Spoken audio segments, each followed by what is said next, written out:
Bonjour à tous et bienvenue sur la chaîne de Furia Liga pour une vidéo spéciale OM Atleti finale de Ligue Europa qui aura lieu ce soir et sur une vidéo spéciale Simeone El Cholo, son évolution en tant qu'entraîneur et l'évolution de son fameux célèbre 4-4-2 à plat. Donc on va commencer par représenter un peu Diego Simeone.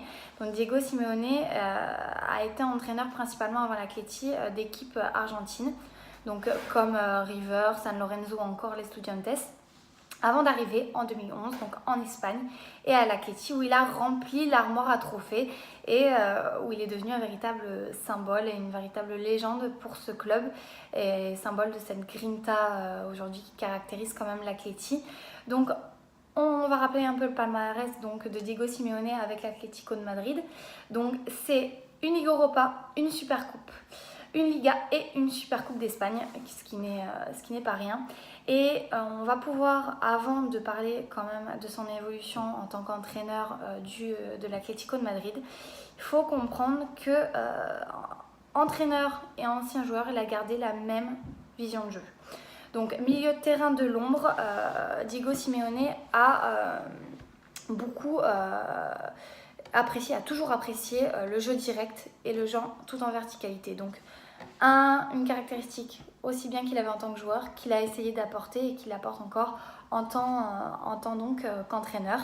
Et ça lui a donné l'occasion d'être décisif sur tous les grands titres qu'il a eu en tant que joueur, notamment une coupe de l'UEFA avec l'Inter de Milan, une Serie A avec la Lazio, et il a participé aussi au doublé surprise de l'Atlético de Madrid en 96, donc Liga, Coupe du Roi. Donc pour un petit peu expliquer El Cholo et le Cholismo, ça va déjà se définir en deux termes, rigueur et discipline. Diego Simeone, ce n'est pas un entraîneur qui va aimer le beau jeu, les beaux gestes, même si son jeu est beau quand même à regarder, ce grain de folie, même dans une équipe défensive, ça a été très beau à voir et très marquant quand même dans l'histoire de l'Atleti et dans l'histoire du football tactique quand même.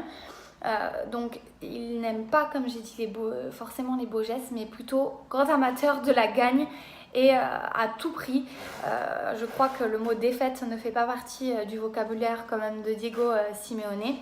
Et à plusieurs moments, pour mettre en place correctement ce 4-4-2 quand même qui est très rigoureux et qui impose la discipline à ses joueurs types à chaque poste.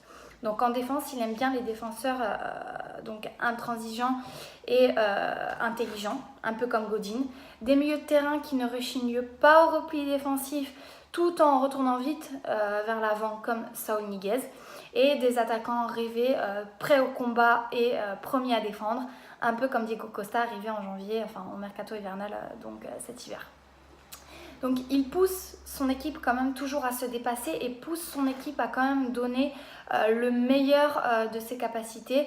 Un joueur qui n'est pas athlétique va le devenir avec lui à force de travail justement et de rigueur et discipline. Diego Simeone, c'est cette caractéristique, c'est un match doit se jouer comme à l'entraînement.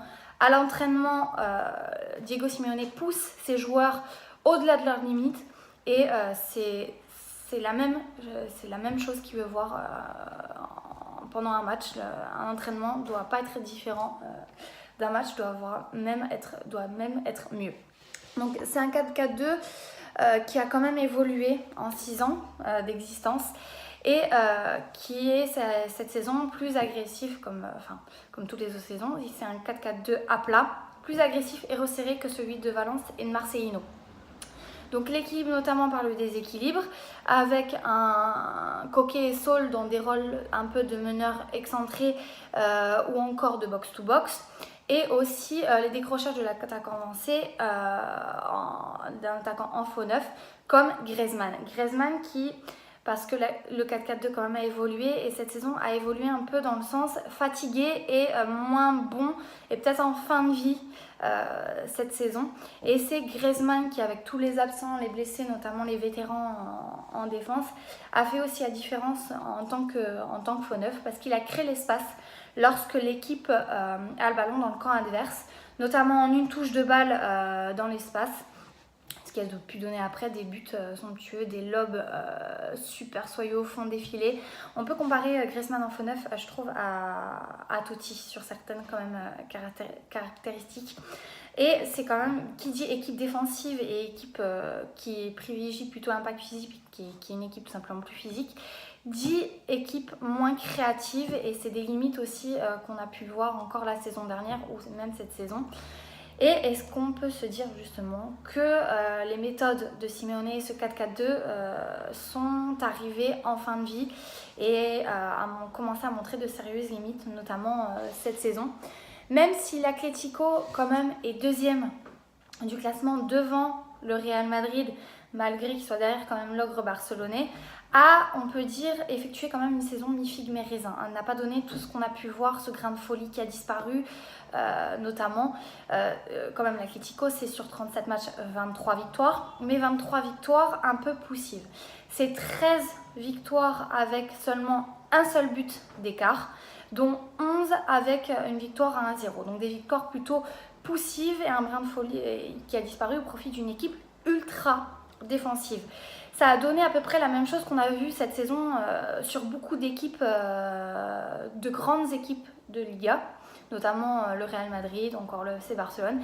Des équipes qui, une fois qu'elles menaient au score, arrêtaient de jouer et jouaient plutôt sur le pragmatisme et la conservation du score, ce qui donnait des matchs parfois poussifs et pas très agréables quand même à regarder.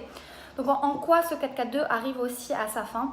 C'est tout simplement une défense qui vieillit, une défense sans niaque, des vétérans beaucoup blessés et moins en forme cette saison comme Godin, Juan Fran ou encore Gabi, et des recrues estivales qui n'ont pas donné leurs meilleures sensations comme Vieto, Reine-Viteur notamment, et de bonnes sensations quand même parce que Diego Simeone a dû composer et il y a eu quand même de bonnes sensations en défense comme Bersako, qui quand même possède toutes les qualités pour apporter quand même cette fraîcheur sur le flanc droit de la défense madrilène, mais qui une fois qu'il doit rester dans la périphérie de Juan Fran fatigué, ça a posé problème, surtout sur les grands matchs. Donc une perte de folie, notamment due au départ de Carrasco aussi en Chine. C'est des joueurs comme lui qui apportaient cette folie à l'Atlético de Madrid. Et aussi, comme autre limite, on peut voir Coquet, un régulateur qui peut parfois être aussi en panne. Donc un 4-2 qui est tout simplement en fin de vie parce que le temps a agi et il a été concrètement affaibli par le temps. On a vu aussi un 11 qui n'a jamais été vraiment complet quand même cette saison. On a beaucoup parlé à la fin de l'attaque Griezmann-Costa qui est quand même assez redoutée ce soir par l'Olympique de Marseille, mais qui a quand même été aligné seulement 3 fois cette saison contre le Real Madrid, le Sporting et contre Arsenal en Ligue Europa. Donc pas de quoi non plus donner de la stabilité à ce niveau-là. Diego Simeone a dû aussi, El Cholo, composer plusieurs fois, notamment face à l'Espagnol, avec un 3-1-4-2 pour laisser Diego Godin notamment au repos et donner une mi-temps chacun à Coquet et à Sol notamment. Et au retour d'Arsenal, c'est Thomas Partey qui a quand même fait office de latéral droit. Donc il avait déjà eu ce poste, je crois, contre Alaves, c'est ça. Et Bersako qui a évolué donc sur le flanc gauche pour permettre à Godin toujours de se reposer. Donc en faisant reposer justement les vétérans fatigués, il a fallu composer et remettre une équipe quand même à flot avec de nouveaux joueurs et de nouvelles caractéristiques du coup. Et même si de loin l'effectif comme de l'OM, l'effectif de l'Atleti est supérieur à celui de l'Olympique de Marseille, l'Atleti est suffisamment parfois affaibli, notamment par son schéma tactique vieillissant, que l'OM peut espérer percer, parce qu'il n'y aura à mon avis pas de victoire complète de l'Atleti. L'OM a toutes ses chances, au contraire, surtout que Simeone est quand même justement avec un schéma tactique un petit peu vieillissant. Cependant, voilà, Simeone, c'est plus qu'un entraîneur, c'est plus qu'un grand tacticien, c'est vraiment un meneur d'hommes. C'est qui, même depuis les tribunes, il aura cette influence sur son équipe qui va faire que tout peut changer. Tout peut changer et il va suffire, il suffit de la confiance, d'apporter assez de confiance. La confiance peut tout changer en football et Diego Simeone en apporte beaucoup quand même à cette équipe et à ses joueurs. Il est toujours capable quand même de s'adapter et de mettre en place de petites évolutions tactiques pour combattre et vaincre son adversaire. Simeone a toujours à ses joueurs une idée collective et donne toujours cette mentalité de vainqueur tout simplement. Après on a pu voir que Simeone aussi se tâte. Maintenant, il continue de s'adapter. Sur le dernier match, on a pu voir encore un 4-3-1-2, donc avant l'OM, avec Thomas et Sol au milieu et Koke derrière Griezmann et Diego Costa. Fait un peu inédit, on n'avait pas vu ça à l'Atlético. Et un facteur dont Simeone compte beaucoup, notamment pour changer la physionomie du match et galvaniser ses troupes, c'est le facteur Oblak. Donc je vous laisse quand même lire l'article d'FM de François Miguel sur l'OM, comment l'OM peut battre l'Atlético de Madrid. Je vous laisserai y jeter un coup d'œil.